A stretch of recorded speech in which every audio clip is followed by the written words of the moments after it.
White House, where Dr. Anthony Fauci is addressing the media regarding the coronavirus.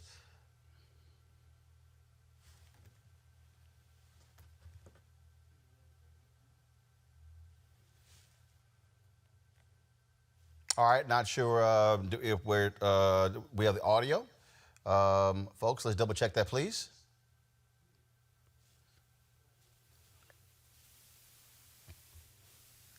All right, not quite sure why we are not getting audio there. So, folks, if you could rectify that, please, and let me know. They are, first of all, I'm watching it live, and Dr. Birx, as well as Anthony Fauci, they're talking about the growth of coronavirus cases taking place in the United States, and they're showing exactly what it looks like. Let's see if we can go ahead and we're going to try to go back to the news conference in just a second. So let's see if we can go ahead and one of the best ways pull that up. Give me 1 second, folks. Again, Dr. Birx, she's actually at the podium as we speak, again, talking about the actual, just give me 1 second, folks. She's talking about the actual what's happening there. Dr. Fauci is also speaking right now as well. And so I'm just trying to go to the White House Facebook channel, YouTube channel, so we can go ahead and pull this up. Again, you know. I can't see the small. Here we go. I think we got it right here. But are we seeing deaths until June? I can't really. This is June. This is June. So we would still see problems and deaths in June. It's a projection. It's a projection, of course. So, I mean, just getting back to what I said about the stepwise thing, deaths always lag. So you will be seeing deaths at a time when, as an epidemic, we're doing really, really well because the deaths will lag. Dr. Fauci, should Americans be prepared for the likelihood that there will be 100,000 Americans who die from this virus? The answer is yes. We need, as sobering a number as that is, we should be prepared for it. Is it going to be that much?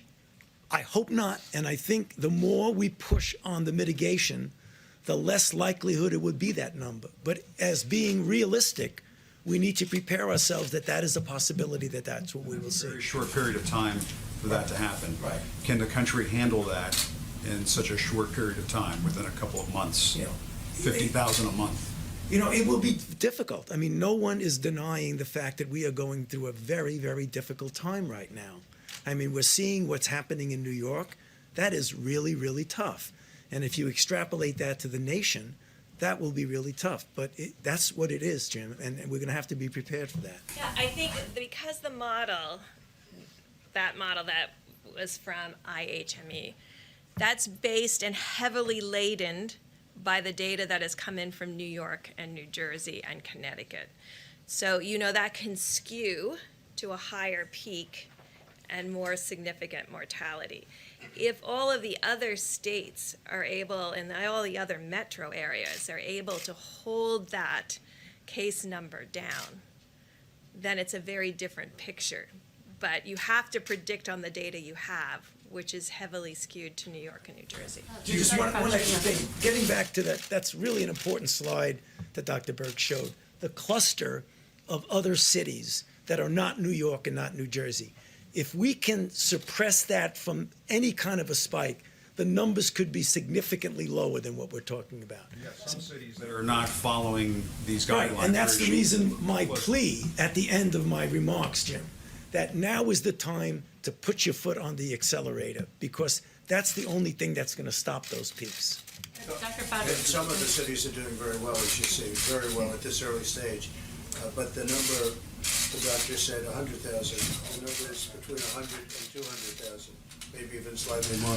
Who does it? But we would hope that we could keep it. Can we have the under. next slide or the President. slide after that? Just go, yeah, one more slide. Perfect, yeah. Thank you.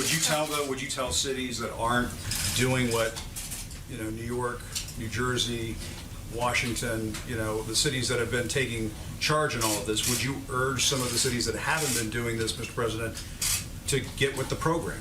Well, I would, but if you see New York, I believe the blue is New York. New York is having a much harder time than other of the cities. Certain cities are doing actually, if you look down here, an incredible job. They were early, they were very, very firm, and they've done an incredible job. This is New Jersey, New York.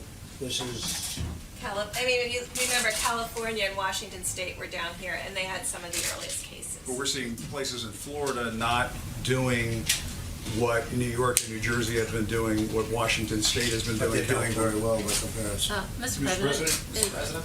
Yes, Could maybe direct the question. All right, as I told y'all, we don't take Donald Trump live because he lies far too much in these news conferences.